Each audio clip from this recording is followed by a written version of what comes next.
जय हिंद दोस्तों, वंदे मातरम। मैं सुदर्शन सिंह स्वागत करता हूं आप सभी का अपने YouTube channel Darshan classes with Shiv में एक नई वीडियो के साथ। पिछली वीडियो में हम लोगों ने विकास की अवस्थाएं टॉपिक शुरू किया था, जिसमें हम लोगों ने शैशवावस्था पर चर्चा की थी। उसके जितने महत्वपूर्ण क्वेश्चंस थे, जो महत्वपूर्ण बातें थीं, जो आपकी परीक्षा के लिए उपयोगी थीं, वो हम लोगों ने पिछली वीडियो में बताई थी। आज हम लोग शुरू कर रहे हैं विकास की दूसरी अवस्था, बाल्यावस्था। बाल्यावस्था का समय कितना है? 6 से 12 वर्ष। 6 से 12 वर्ष बाल्यावस्था का समय है। पूछ लेता है बाल्यावस्था का समय बताइए, तो याद रखिएगा 6 से लेकर के 12 वर्ष तक की अवस्था को बाल्यावस्था कहते हैं। अगर आप लोगों ने पिछली वीडियो न देखी हो तो मैं उस वीडियो को डिस्क्रिप्शन में डला दूंगा, आप लोग ज़रूर उसे देख लीजिएगा, क्योंकि तैयारी तभी अच्छी हो सकती है जब टॉपिक वाइज एक पास से वीडियोस देखी जाएं, तभी टॉपिक समझ में आते हैं। ऐसा नहीं है कि आपने पिछले शैशवावस्था छोड़ दी, डायरेक्ट बाल्यावस्था देखने लगे, तो इस प्रकार से तैयारी नहीं होगी। तो जिस प्रकार से वीडियो आती हैं उसी प्रकार से एक एक करके वीडियो देखिएगा और अपने नोट्स तैयार करते रहिएगा। ज़रूर आपको सारी बातें बहुत अच्छे से समझ में आएंगी। सिलेक्टेड डाटा है, आप लोगों की परीक्षा में देखने को ज़रूर मिलेगा। तो चलिए आज की वीडियो शुरू करते हैं। आज हम लोग बाल्यावस्था कवर कर रहे हैं। चलिए देखेंगे। हमने आप लोगों को बताया था पिछली वीडियो में कि परिभाषाएं अगर अच्छे से पढ़ ली जाए तो वो टॉपिक काफ़ी हद तक क्लियर हो जाता है। परिभाषाओं के माध्यम से ही जो है टॉपिक काफ़ी क्लियर हो जाता है। एक तो ये फ़ायदा है कि परिभाषाएं पढ़ने से कि हमारा टॉपिक अच्छे से क्लियर हो जाएगा, और दूसरा फ़ायदा ये है कि परिभाषाएं पूछी भी जाती हैं परीक्षा में। आप लोगों ने देखा होगा परिभाषाएं बहुत सी पूछते हैं। जैसे जनवरी में जो भी 2022 में जो जनवरी में पेपर हुआ टेट का, उसमें 3 परिभाषाएं पूछी थी, है ना। सुपर टेट में 2-3 परिभाषाएं पूछेगा, सी टेट में भी परिभाषाएं पूछ लेता है। तो इम्पॉर्टेंट है, परिभाषाओं को भी पढ़िए, उन पर गौर करिए, आपको टॉपिक तो क्लियर ही होगा, साथ में जो आपकी परीक्षा में परिभाषा पूछी जाएगी उसकी भी आपकी तैयारी होती रहेगी। तो चलिए देखते हैं परिभाषाएं, पहले देख लेते हैं बाल्यावस्था की। देखिए पहली परिभाषा है किसकी है? रॉस की। रॉस की पहली परिभाषा है। रॉस क्या कहते हैं कि बाल्यावस्था मिथ्या परिपक्वता की अवस्था है। मिथ्या परिपक्वता क्या होता है? परिपक्वता बोलते हैं इंग्लिश में मैच्योरिटी को। परिपक्वता किसे बोलते हैं? मैच्योरिटी को। तो देखिए बाल्यावस्था में बालक मैच्योर तो होता नहीं है, परिपक्वता तो उसमें होती नहीं है। तो जो बाल्यावस्था है वो झूठी, मिथ्या माने झूठी, झूठी परिपक्वता की अवस्था है, उसमें परिपक्वता होती नहीं है। लेकिन जो बाल्यावस्था में बालक होते हैं वो शो ऑफ करते हैं, वो दिखावा करते हैं कि वो बहुत बुद्धिमान हैं, बहुत समझदार हैं। इस प्रकार की उनकी प्रवृत्ति होती है बालकों की। वो ये दिखाना चाहते हैं कि उनके अंदर मैच्योरिटी आ गई है, लेकिन वो मिथ्या परिपक्वता होती है, वो परिपक्व होते नहीं हैं। तो याद रखिएगा कि बाल्यावस्था मिथ्या परिपक्वता की अवस्था है। एक इसका कथन है रॉस महोदय का। आगे देखेंगे कॉल एवं ब्रूस के अनुसार। कॉल एवं ब्रूस क्या कहते हैं? बाल्यावस्था संवेगात्मक विकास का अनोखा काल है। बाल्यावस्था संवेगात्मक विकास का अनोखा काल है। अब देखिए मैंने आप लोगों को पिछली वीडियो में एक बताई थी परिभाषा कि शैशवावस्था सीखने का अनोखा काल है। तो देखिए दोनों परिभाषाओं को रिलेट कीजिएगा। उसकी हमने ट्रिक भी आपको बताई थी। वेलेंटाइन की वो परिभाषा थी कि शैशवावस्था सीखने का अनोखा काल है, यह परिभाषा थी प्रोफेसर वेलेंटाइन की। अच्छा, अंतर क्या है वो बता रहे हैं कि वेलेंटाइन महोदय कि शैशवावस्था सीखने का अनोखा काल है, यहाँ पर ये बता रहे हैं कि बाल्यावस्था संवेगात्मक विकास का अनोखा काल है ना। तो देखिए अनोखा शब्द दोनों लोगों ने प्रयोग किया है। उन्होंने शैशवावस्था को बताया, कॉल एवं ब्रूस महोदय बाल्यावस्था को बता रहे हैं, लेकिन अंतर है। कॉल एवं ब्रूस के अनुसार जो संवेगात्मक विकास का अनोखा काल है वो क्या है? वो बाल्यावस्था है। इनके अनुसार संवेगात्मक विकास बाल्यावस्था में बहुत अच्छे तरीके से होते हैं, है ना। और वैलेंटाइन महोदय ने बताया था कि शैशवावस्था सीखने का अनोखा काल है ना। वो अधिगम से रिलेटेड बात उन्होंने बताई थी। तो ये दोनों परिभाषाओं को आप कंफ्यूज मत होइएगा। अगर बाल्यावस्था संवेगात्मक विकास का अनोखा काल है, अगर इस प्रकार से पूछता है तो वो परिभाषा कॉलम ब्रूस की है। और अगर पूछता है शैशवावस्था सीखने का अनोखा काल है तो वो प्रोफेसर वैलेंटाइन। तो याद रखिएगा, इंपॉर्टेंट है दोनों परिभाषाएं। आगे देखते हैं ब्लेयर जोन्स एवं सिम्पसन। ब्लेयर जोन्स एवं सिम्पसन के अनुसार शैक्षिक विकास की दृष्टि से बाल्यावस्था से महत्वपूर्ण कोई अवस्था नहीं है। हाँ, ये बात कहीं तक सही भी है कि शैक्षिक विकास की दृष्टि से बाल्यावस्था से महत्वपूर्ण कोई अवस्था नहीं है। अब यहाँ पर इन्होंने विशेष रूप से शैक्षिक विकास की बात की है कि शैक्षिक विकास की दृष्टि से बाल्यावस्था से महत्वपूर्ण कोई अवस्था नहीं है। ऐसा क्यों है? देखिए, बाल्यावस्था को विद्यालयी अवस्था भी कहा जाता है। विद्यालय जाने की अवस्था कहा जाता है बाल्यावस्था को। अब चूंकि बाल्यावस्था विद्यालय की अवस्था है और शैक्षिक विकास हमारा विद्यालय में सबसे अधिक होता है, अच्छी तरीके से होता है, विद्यालय का विशेष योगदान है। तो इन्होंने कहा अब चूंकि इस उम्र में बालक विद्यालय जाना प्रारंभ करते हैं, इसीलिए इन्होंने परिभाषा दी कि ब्लेयर जोन्स और सिम्पसन ने कहा कि जो शैक्षिक विकास की दृष्टि से बाल्यावस्था से महत्वपूर्ण कोई अवस्था नहीं है। अर्थात शिक्षा का विकास सबसे अधिक किस अवस्था में होता है? तो वो बाल्यावस्था में। ये महत्वपूर्ण अवस्था है शैक्षिक विकास की दृष्टि से। कारण इसका ये है कि बालक विद्यालय जाना प्रारंभ करता है, शुरुआत होती है एजुकेशन की, तब उसका जो है दिमाग खाली होता है। जैसे मैंने आप लोगों को पिछले वीडियो में बताई थी कि अगर कोई खाली घड़ा है तो उसमें यदि आप दूध डालेंगे तो उस घड़े में दूध होगा, अगर आप पानी डालेंगे तो उस घड़े में पानी होगा।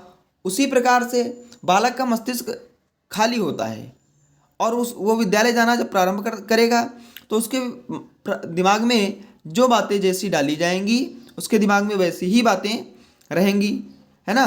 तो चूँकि उसको पहले से जो है उसका शैक्षिक विकास नहीं हुआ है। हाँ, हालांकि अब तो थोड़ा बहुत शैक्षिक विकास घर में हो जाता है, थोड़ा बहुत माँ बाप पढ़ा देते हैं, लेकिन मुख्य रूप से अगर बात की जाए तो शैक्षिक विकास होता है विद्यालय में ही। तो शैक्षिक विकास की दृष्टि से बाल्यावस्था से महत्वपूर्ण कोई अवस्था दूसरी नहीं है। अगर आप लोगों को वीडियो अच्छी लग रही हो तो प्लीज़ वीडियो को ज़रूर सब्सक्राइब करें। सब्सक्राइब करने में आपका कोई पैसा तो लगना नहीं है, बल्कि आने वाली परीक्षा में आपको बेहतरीन क्लासेस ऐसे ही मिलती रहेंगी। तो चैनल को ज़रूर सब्सक्राइब करिए, अपने दोस्तों को भी शेयर करिए और आपकी बेहतरीन तैयारी होती रहेगी। चलिए आगे बढ़ते हैं। फ्रायड, अगली परिभाषा है फ्रायड महोदय की। सिगमंड फ्रायड कहते हैं कि बाल्यावस्था काम वासना की सुप्तावस्था है। अर्थात बाल्यावस्था जब होती है बालक की तो काम वासना बालक पर हावी नहीं होती है।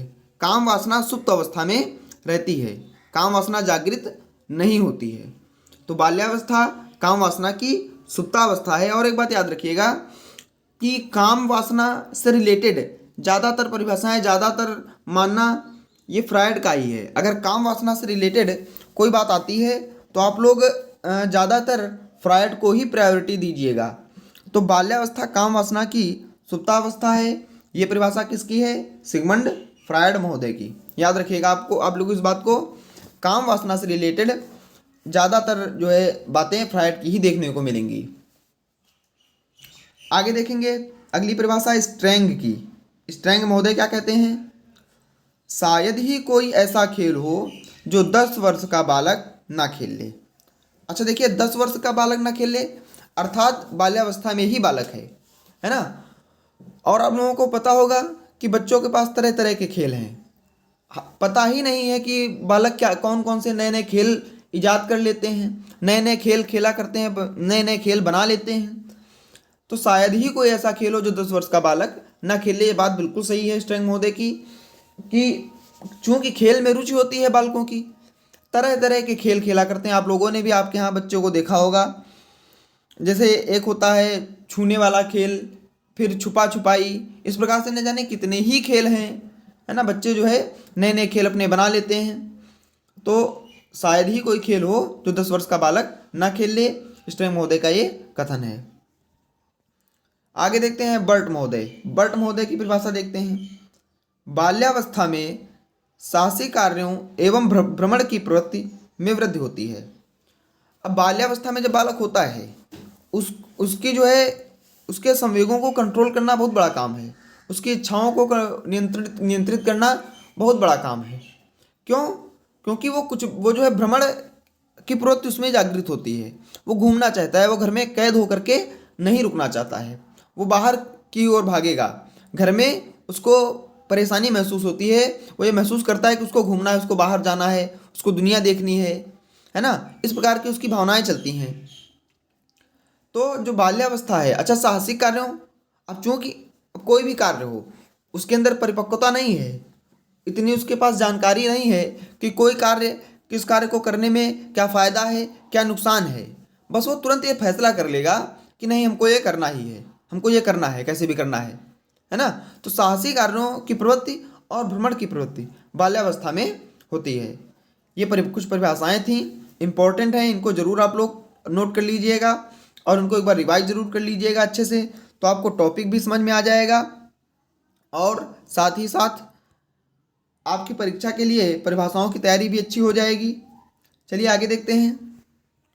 बाल्यावस्था के कुछ नाम, ये बहुत इंपॉर्टेंट है, इनको ज़रूर आप लोग नोट डाउन कीजिएगा। ये परीक्षा में बहुत पूछा ही जाता है कि ये अन्य नाम जो है पूछे जाते हैं। जैसे कह देगा गंदी उम्र, पहला ही जैसे हम नाम ले लेते हैं गंदी उम्र, तो पूछ देगा कि गंदी उम्र किस अवस्था को कहा जाता है। नीचे आपको ऑप्शन दे देगा, बाल्यावस्था, शैशवावस्था, किशोरावस्था, प्रौढ़ावस्था, इस प्रकार से, है ना। तो जब आप लोगों को पता होगा, आप लोगों ने नोट डाउन किया होगा, तो और आप लोगों को भी मैं बताऊंगा भी किस प्रकार से इन बातों को याद रखा जाए, तो ज़रूर आप लोग इस प्रकार के प्रश्न गलत नहीं करेंगे। आपका 1 नंबर आपके हाथ में रहेगा, वो जाएगा नहीं। तो बाल्यावस्था के कुछ नाम हैं, इनको चलो देख लेते हैं। जैसे पहला है गंदी उम्र, पहला नाम है गंदी उम्र। अब बाल्यावस्था में बच्चे कितने गंदे रहते हैं ये बताने की ज़रूरत नहीं है। मिट्टी में खेल खेला करते हैं और न जाने क्या क्या वो मिट्टी में किया करते हैं, मिट्टी के घर बनाने लगते हैं, है ना। साफ सफाई का उतना उनको ख्याल नहीं रहता है। ये बताने की ज़रूरत नहीं है, आप लोगों ने खुद ही अपने घर के बच्चों को देखा होगा कि बाल्यावस्था के बालक कितने गंदे रहते हैं, है ना। तो गंदी उम्र बाल्यावस्था का एक नाम है। अगला नाम है टोली की उम्र। हाँ, बाल्यावस्था में बच्चे समूह में रहना पसंद करते हैं, क्षणिक मित्रताएं होती हैं उनकी, थोड़ी देर के लिए मित्र बनेंगे, फिर उनमें लड़ाई झगड़ा भी हो जाता है। ये सारी चीज़ें आप लोगों ने देखी ही होगी, है ना। बच्चे समूह में रहना पसंद करते हैं। अकेला बच्चा बोर होने लगता है तो वो कोशिश करता है कि अपनी उम्र के ज़्यादा से ज़्यादा बच्चों को इकट्ठा किया जाए ताकि वो कोई खेल खेल सकें, क्योंकि खेल में रुचि होती है बाल्यावस्था में, है ना। खेल अकेले तो खेला नहीं जा सकता, है ना, समूह में ही खेले जा सकते हैं। तो इस प्रकार से टोली की उम्र भी बाल्यावस्था को कहा गया। फुर्ती की उम्र, बहुत फुर्ती होती है। आप लोग कंपेयर करिएगा अपना आज का समय और अपने बचपन का समय।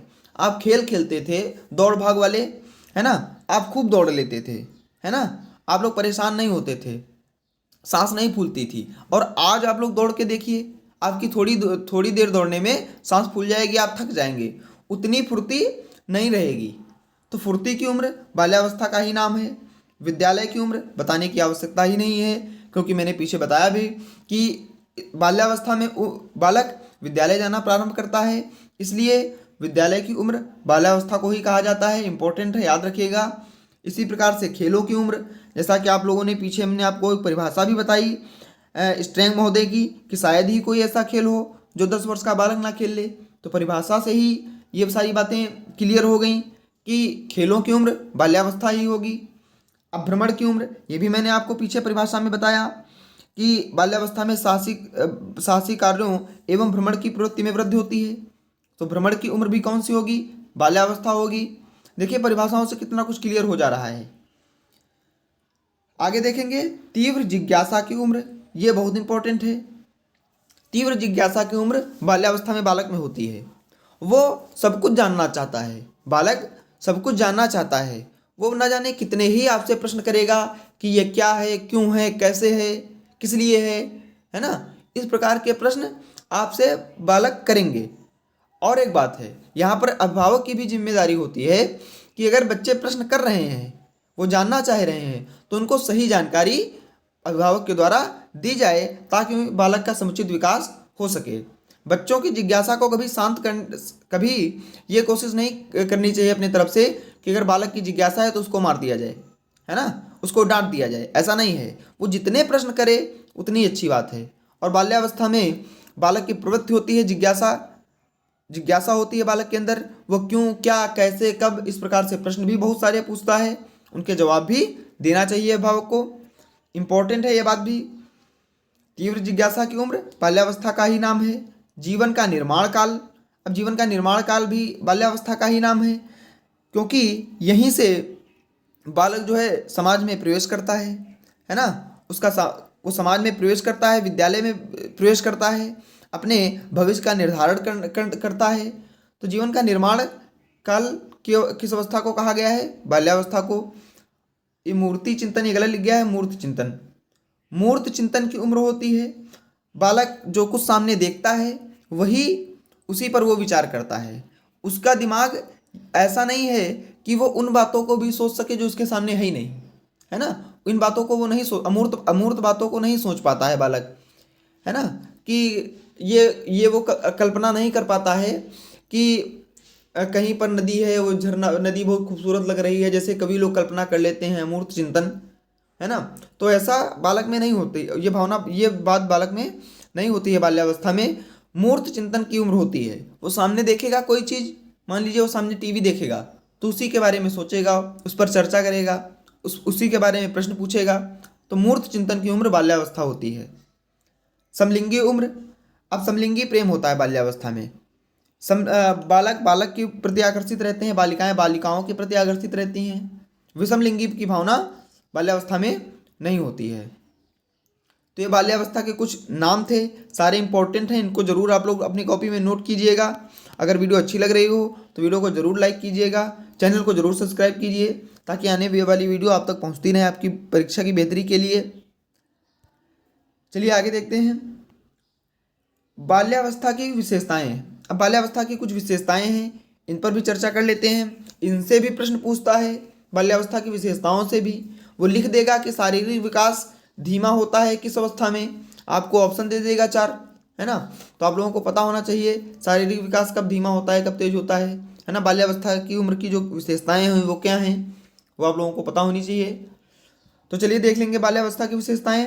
पहली विशेषता है शारीरिक विकास धीमा, यानी बच्चे का शारीरिक विकास बाल्यावस्था में धीमी गति से होता है। अगली विशेषता है सामूहिक भावना का विकास। मैंने आप लोगों को पीछे बताया भी है कि टोली की उम्र होती है, सामूहिक समूह की उम्र होती है बाल्यावस्था। तो बाल्यावस्था में ही बालक में सामूहिक भावना का विकास होता है। मित्र का चयन करता है बालक। न जाने कितने ही बाल्यावस्था में मित्र बालक बना लेता है, लेकिन वो स्थायी मित्र नहीं होते हैं। वो मित्रता क्षणिक होती है, थोड़ी देर के लिए मित्रता होगी, फिर लड़ाई झगड़ा हो जाएगा। मित्र का चयन करने की विशेषता बाल्यावस्था की विशेषता है। नेता बनने की प्रवृत्ति, बालक जो है बाल्यावस्था में नेता बनना चाहता है अपने समूह का। अपने समूह में आप लोगों ने विद्यालय में देखा होगा मॉनिटर चलता है ना। मॉनिटर का पद एक बनाया जाता है, एक बालक को मॉनिटर बनाया जाता है।